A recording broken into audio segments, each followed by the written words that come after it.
let's talk about the madness that was the co-main event. Diego Lopes defeated Dan Ige via unanimous decision. Yeah, you heard me right. He fought Dan Ige, not Brian Ortega. Who says the UFC doesn't have a super lightweight division? They agreed at 165 around 4 p.m. Pacific in the middle of the event. They threw down. The fight was entertaining. The fans appreciated the effort. I want to talk about, this last minute switch. I'm going to go back to Mike. Sporting wise, the fight itself, how did it play out? How did everything, I guess, feel to you guys cage side as the news was coming? And then we'll reserve our thoughts and opinions on, the legalities of putting a fight together and all that stuff. But let's go with that first, man. It must have been mayhem cage side.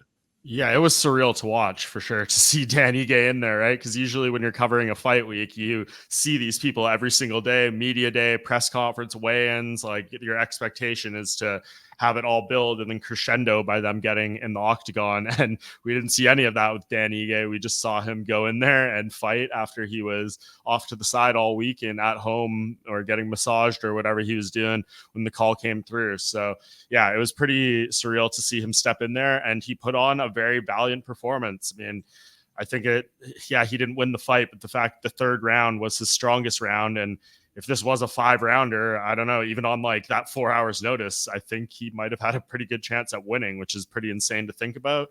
And in all honesty, he was probably more prepared for this situation, as I kind of put out there, than Diego Lopes was, because he was training for a fight on July 20th. So he was, gearing up for that. I know it was going to be a 45 fight, but he basically just fought like we say all the time, right? Like, if weight cutting didn't exist, you just put these guys in there at whatever they're weighing on the day. And if it's like around the same thing, a couple pounds apart, then maybe we see their best performances. And this was a pretty good performance from Ige, all things considered. Very well could have won if this was like a normal situation. So yeah, unreal type of stuff from him. And of course, Diego deserves mad props as well. He goes in there a completely different style than Brian Ortega, a guy with better striking than Ortega, in my opinion. And he put it on him for those first 2 rounds pretty well. So he's got to be proud of himself, given all the changes, up 20 pounds essentially from where he was first scheduled to compete on this card. Major props to both these guys. They deserve everyone's respect, and I hope the UFC took very good care of them for doing this. Yeah, Mike, you were in the eye of the storm, the hurricane, the tornado, fill in the blank. The rest of us were at home. We're kind of looking at our phones, social media. Is someone trolling? Is this for real? For us, it was a different sense of madness. But when Jon Anik made it official, that's when we knew there was a switch. Let's go to that. We have from the broadcast, we have a video here of Jon Anik breaking the news to us. We got some breaking news right now. So UFC 303 live on pay-per-view tonight. Brian Ortega is out of the co-main event against Diego Lopes. He had a fever of 103 degrees. After the weight cut, he was sick into the evening, woke up, he was still sick. And that brings us to what we have now. This is an unprecedented situation because Diego Lopes is still fighting. Diego Lopes, we're going to show you, making his way to the arena. He had to re-weigh in, and he did so at 161 pounds. So here's Diego Lopes re-weighing in, and we have an opponent. And it's Dan Ige, lives right around the corner. What? Now, he was going to be, Joe, the co-main event 3 weeks from now on July 20th, so he had already been sanctioned. He showed up, weighed in at 164.5 pounds, which means our new look co-main event is a catchweight bout between Dan Ige and Diego Lopes. Ige has said he has been waiting for his whole life for this type of opportunity. And here's the text from Ige to Hunter Campbell. I've been in camp for 3 months. I'm the healthiest I've ever been. I can fight this guy tonight and beat him. This is what legends are made of. I am ready. I'm in great shape. Please don't take this opportunity away from me. And for Diego Lopes, I mean, all credit to both of these athletes, but Diego Lopes made 146 pounds this week. Then was told to rehydrate and fight Ortega at lightweight, and now he's going to fight Dan Ige? Well, I'm all in. I love it. I love the fight. I love the matchup. Dan Ige is a straight-up killer, and I think Diego Lopes has world championship caliber potential. I really think that guy is something special.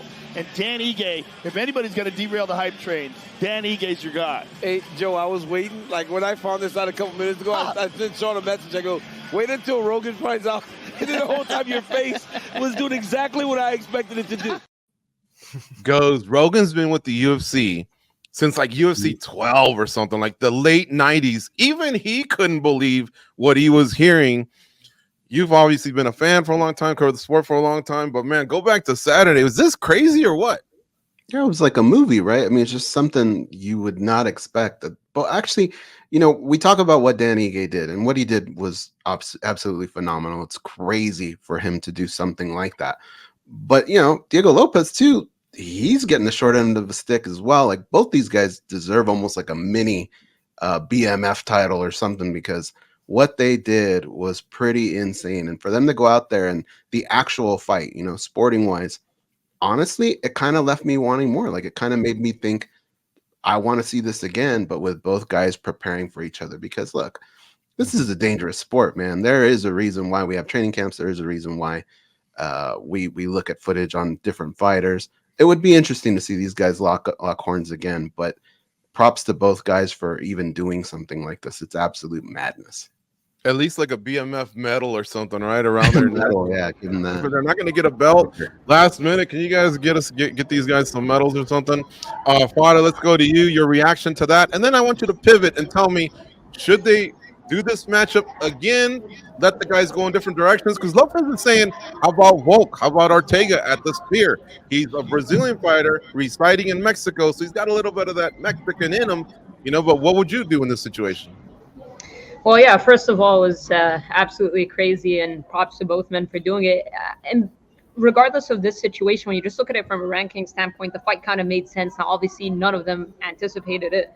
And obviously, Dan Ige stepping in on 4 hours' notice is insane. But considering that Diego was expecting to fight Brian Ortega, which was a big leap up in competition. We've seen that happen in the UFC before when somebody performs very well, who's coming off of back-to-back first-round finishes. That you get a big step up in competition. But rankings wise, it actually made sense for him to fight Ige. But considering that he was expecting to fight Brian Ortega, I think, and especially after the fight week that he's had, accepting everything, he hasn't said no to anything, weight changes, opponent changes, stayed on the card, essentially saved the co-main event, competed. It was a massive risk for him. You know, he had a fight with a former title challenger. He was talking about a title shot with a win. He thinks that if he had an impressive performance against Brian, he could get a title shot. Then he gets Dan Ige, who's a very tough guy, not an easy guy to look good against. And we saw that because Dan started to gain a lot of momentum in the third round. So I think they'd be doing Diego Lopes a little dirty if they were to run that back. I think he deserves to get rewarded and get that Brian Ortega fight again. Now, of course, we had heard that Brian told Mike Bond that 155 was the fight he was originally supposed to have. So I'm not sure what's going to happen with that. So if it isn't Brian Ortega and Brian Ortega ends up fighting somebody else at 55, I think Diego Lopes needs to be rewarded with another top contender if he can get that fight, just because of everything that he's accepted and everything he's been willing to do. So I think it will be a little bit unfair. And for Dan Ige, I know he was booked against Chepe Mariscal. I found that matchmaking a little bit odd. So I think, excuse me about the background noise. I found that matchmaking a little bit odd, the Chepe Mariscal fight. Dana White said, they could revisit that matchup since he was already booked for that. I think Dan Ige needs to be rewarded as well. He talked about wanting to fight in the sphere. So did Diego Lopes. Dana White agreed to the both of them, but I think they should fight other people. All right. Mike, just one quick question for you. Was he just randomly sick, as all of us just get sick once or twice throughout the year, or was this related to weight cuts and all that? Do we know? I haven't been able to really find out. It's kind of still up in the air. I mean, the information we do know is that he had 103-degree fever, which is obviously something you probably can't be fighting with. Right. Was it related to the weight cut? Was he already sick when he took the fight? I'm not sure. Those are things that he will have to answer, but there was definitely a little something off about Brian all week. I don't know if that weight cut was just really hard on him, but you look at the press conference, like one-word answers, one-word comments, the media day, he was a little better got him to open up when he was telling us the story about his purge walkout against Volkanovski and how it stemmed from him essentially wanting to kill his upstairs neighbor. So that was interesting. But yeah, like he just seems slightly off all week. And again, I don't know how his like bulking was going. If he was moving up to 55 for September 14th at Sphere, maybe he just like had to revert too much and it was just too much to ask. But in that event, obviously he shouldn't have taken the fight. But we see stuff like this happen, fairly routinely. It's just in most situations, in this one, they decided to try to put someone in on 4 hours notice, which is just crazy and unprecedented. So hopefully Brian's okay and wish the best for him and stuff. Diego, very classy at the post fight, saying he holds no ill will, all that stuff. It would be great to see him get that opportunity again at Sphere. But if I'm Diego, especially committing to fight again at 145, if Brian can even make that weight again, seems a little risky. And I'm sure Diego, like fighting on that card would be an absolute dream come true, right? And if I was him, I would maybe want to look for a little more reliable of opponent. Certainly Dan Ige would be that if they wanted to do that rematch. But I completely agree with Farah's point as well that it would be kind of harsh for Diego to go from doing all this stuff, all these circumstances. Originally, he was supposed to get this huge leap up in the rankings. And then now you're like, hey, rematch a guy you just beat. So hopefully he gets someone in that top 5, someone that makes a little more sense for him. Yeah, get well soon, Brian Ortega. You put in a lot of time to this sport and coming in, man. Like whatever happened, that's a lot to deal with. He did not look alert all week for sure. I think Joe Biden looked more alert last week than Brian Ortega did at that press conference. But all right, let's go to goes here. Ian Garry versus Michael Page. You agree with this decision or not? Ian Garry won 29-28. Looked like MVP had no problem with it, but it really was a tough fight to score. Yeah, it bordered on kind of boring, but I kind of found it tactical because I felt like it was 1-1, and I don't know. I mean, what were your thoughts? And tell me about the decision. Yeah, and first of all, thank you, Lazy Bed, for the super chat. He says, Spare the GOAT, GG and Goes are OGs. Bond brings the heat. We appreciate that. We love doing the show. And at the UFC Fan Expo, so many people came up to us talking about the show. So we totally appreciate your guys' support. The fight itself, George, it was interesting for me because I felt like we saw 3 different fights, right? And we all knew, like, going in, it could be the opportunity for a snoozer, and I feel like at moments in the fight we did have that, but in other moments there was excitement. That's the thing about Michael Venom Page. He can kind of bring the heat when you're least expecting it. It takes time when you're fighting him to find the range, to figure out what exactly is going to happen, because this dude is so fast and he can hit you from so far away. And I think Ian Garry kind of found that out the hard way. And he had to kind of make the adjustment in his strategy the same way Michael Venom Page had to do the same. So very, very tricky fight. In the end, I thought it was entertaining. I thought Dana White kind of said something a little interesting, and he thought maybe it could have been a draw. The more and more I think about it, he might be right. It was kind of close there, but I was okay with draws too. I hate draws, but when he said it, I go, he might have a point, man. Because at the end, we were like, one guy's just hanging on the other one, and he goes home with 2 bonuses. The other guy goes home a loser. But I really didn't sense that someone got their ass kicked. I mean, that's not the ultimate criteria in a fight, but geez, like, I don't know. I felt more confused. Again, I'm not calling the fight boring. I was enthralled in it because I didn't know what direction it was going to go. But holy cow, that was a tough one. What's next for Ian Garry? Mike, what would you do with this guy? It's funny we're talking about this because I just saw a post from Barstool Spinning Back Fist, and the comment on the top of Ian Garry's celebration post is, "You talk like Connor, but fight like Bilal," which is kind of a funny one. Man. But anyways, I mean, for Ian, like, this was an okay fight. I'm fine with it. I mean, the narrative would be very different if he finished that choke in the first round, which I thought he was going to do. Like, they were facing our side of the cage on press row, and that was under the chin. That thing looked deep. I imagine Joe Rogan said it was over about 18 times during that sequence, but I haven't heard the broadcast yet. So either way, good win for Ian, 15-0. Michael Page is always going to be a difficult fight for anyone, right? Like, in terms of, it's really hard to look impressive against that guy. The only time he's been knocked out was like one of the craziest anomaly type of KOs from Douglas Lima that we've had before. So he's a tough guy to put away, and for Ian to beat him, good win. And now I think he just moves forward into like a top 5 kind of fight. I'd look at Colby Covington again, even though Colby made it very clear in his interview with Submission Radio overnight that he does not want to do that fight. But if I'm Colby as well, I'm licking my chops now, right? Like I thought Ian, maybe in terms of like his public perception, took a bit of a step down in terms of the skill set on this one. I don't know how that translates against someone who obviously has the complete different style from MVP like Colby Covington would. But yeah, you got to give him one of those guys. I think Usman or Covington makes sense. I know the Shavkat Rakhmonov one was floated out there. That would be super cool. Combined 33-0 in MMA between those two, which would be pretty special to have that fight. But I think you wait on that one. Like, I think Shavkat needs to fight the winner of Bilal and Leon. He's deserved his shot. And then Ian gets one more. You put him in there. That could potentially be the way to go. Who knows what happens if Bilal wins against Leon, if they would do a trilogy fight right away. That's all up in the air right now. But if Leon wins, I think Shavkat's the guy who's earned the shot. And then Ian just comes up right behind that in terms of getting one more win, and he's in there. Great stuff from the money man, Mike Bond. Big shout out to Brian John for that super chat. He's calling you the money man. I like the MMA media type. This guy is as good as it gets in the MMA media space. So we'll have to talk about it. Goes, what were you going to say?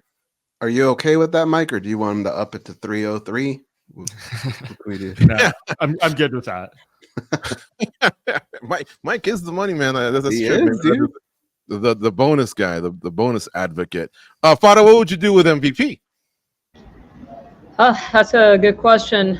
First of all, I just wanted to comment on the fight. We should have known when Ian had Damian Maia in his corner what his game plan was going to be. But listen, he fought smart. We can't fault him for that. I mean, I had asked MVP if he thought any scenario that this could be a boring fight, and he said no. I mean, he's like, Ian Garry's not Stephen Wonderboy Thompson. I think he was talking about from striking ability and whatnot, but Ian did what he had to do to get the win. And it's crazy how that mistake in round 3 by MVP cost him the fight. Essentially, he had top position.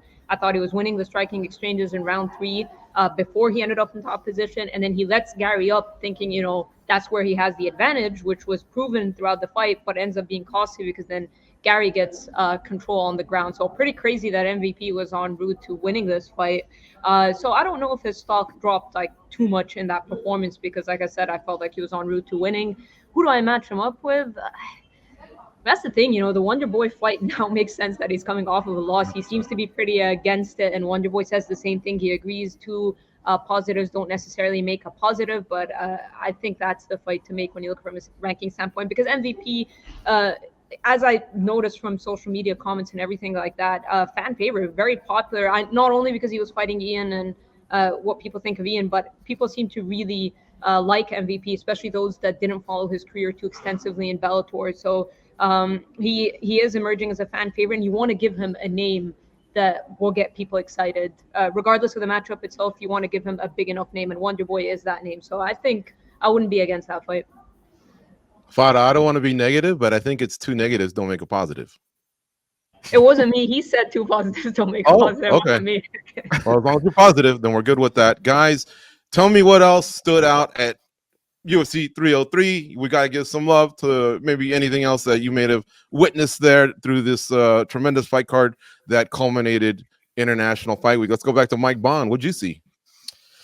Man, don't try to be like negative here, but I think to me the like storyline that stands out, and I think we just got like some more further confirmation this morning that builds on it, is like the Jackson Wink Hall of Fame trio on this card, right? Of Michelle Watterson, who of course retired after the fight, Andrei Arlovsky, as we see there, who is apparently not going to retire, but has fought out his UFC contract, 42 fights in, and plans to continue fighting elsewhere going forward. Going to be interesting to see who he land or where he lands.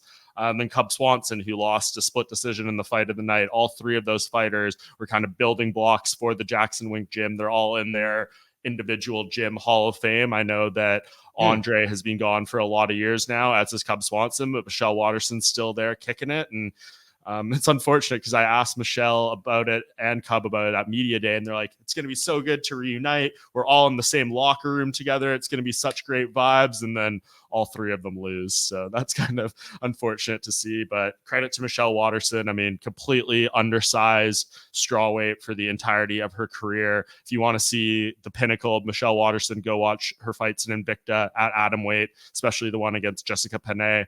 That's really like her prime form here. So credit to her for kind of having this type of run. I know it ended ugly, 1-7, as you know, it seems to end for a lot of these big names on a losing streak, but that's just the way it goes. And all class to her for how she's performed, the fight she's taken. Wonderful fighter, but an even better person. And we'll see what happens with Andrei Arlovsky, man. I just hope he doesn't end up in like a BKFC or something, because we've seen him take a lot of damage. And it would actually be kind of interesting though to see him there, because he has become so like anti-action, clinch, wall install type of stuff. To see him in a fight like that would be kind of interesting. And then Cub, I think Cub has probably the most juice left in him at this point in terms of like what he can do. I think can still beat some guys. You could argue he should have won this fight. Another fight of the night for him. He has now tied with Max Holloway for the most performance/fight of the night bonuses in featherweight history at 10. So he's still good. But yeah, that was kind of what my takeaway was from all these like non-prominent fights on this card. Danny Segura was telling me the same thing. He goes, I think Cub won. I'm going to have to go rewatch it because it was all part of the watch along. We just didn't have enough time to really go back and look at stats or anything like that. But MMA Decision says the same thing. Go ahead, Mike. No, I was just saying, I feel like I missed part of it too, because that's when all the Dan Ige like chaos was going on right now. It was when like things were kind of getting finalized and confirmed. So I need to rewatch that one as well. Shout out to Muna Okachi coming in with the super chat. 303 says, why not? That's probably a reference to Mike Bond. We got to book Mike Bond more often, man. These super chats are coming in. But let's go to Goes. What else was you want to highlight? What stood out for you, UFC 303? Joe Pyfer gave me nightmares. That dude is an intense dude, man. Like going into the week, the things he said in the cage afterwards. I mean, that KO was so nasty. I loved the way that he was able to channel his intensity. To me, I feel like that's an evolution in his game. He took his time this time, and he still got it done. And then afterwards, a nice little call out, whatever you want to call it, Paul Craig. I love that. I love when the fighters do the matchmaker's job. I think it gets us all fired up. I think it gets the fighters fired up. George, you spoke to Paul Craig. I don't know about you guys. I'm down with that fight. I think that'd be fun. Yeah, I wish I had spoken to him afterwards just to get that reaction. We had actually a good chat about light heavyweight and middleweight, but I think he would be down. That's an intense individual. They're both intense individuals. So I'm totally in. How about you, Fada? Who stood out to you, UFC 303? Well, first off, I believe Paul Craig did say he was down. I saw something floating around on social media. Oh, okay. So it seems like, yeah. But the fighter that stood out for me, Payton Talbott, he's got star potential. To come in as a minus 1,600 favorite, like sometimes I find the odds in general disrespectful when they're that lopsided, especially that he's early in his career. He fought every bit like a minus 1,600 favorite. I mean, the guy was making YouTube videos of giving his opponent a tutorial on how to beat him, even translated it to French. I mean, he's got star potential. His fighting style is very exciting. I have to admit that I was surprised a little bit with the matchmaking, and that's no disrespect to Yanis Ramoudi, just considering that his UFC debut was a bit anticlimactic. He was coming off of the dominant win, Talbot, over Cameron Simon. I expected a different kind of matchup, so I was surprised with this matchmaking, but he kind of showed why he was a minus 1,600 favorite, got a very quick finish, as you can see here. Perfect timing with the footage. Sky's the limit for this guy. He's growing in popularity. He was just skateboarding with Tony Hawk. He's got an interesting look. He's got a very entertaining fighting style, and he called out Adrian Yanez. I like it. I know Yanez was once in his shoes, that rising contender that's exciting and putting guys away. I like that fight. So if they make that fight, I think it would be a good step up in competition for him, because it'll be interesting to see how the UFC want to build him. I know he hates the Sean O'Malley comparisons. I think the hair automatically makes people want to compare them, but Sean O'Malley, we've seen him get built slowly, and I felt like with them in that matchup with Yanis, that's what they were trying to do with him. But when you go out there and get a 19-second finish, you got to get a step up in competition. So it'll be interesting to see where he goes, but I'm very excited.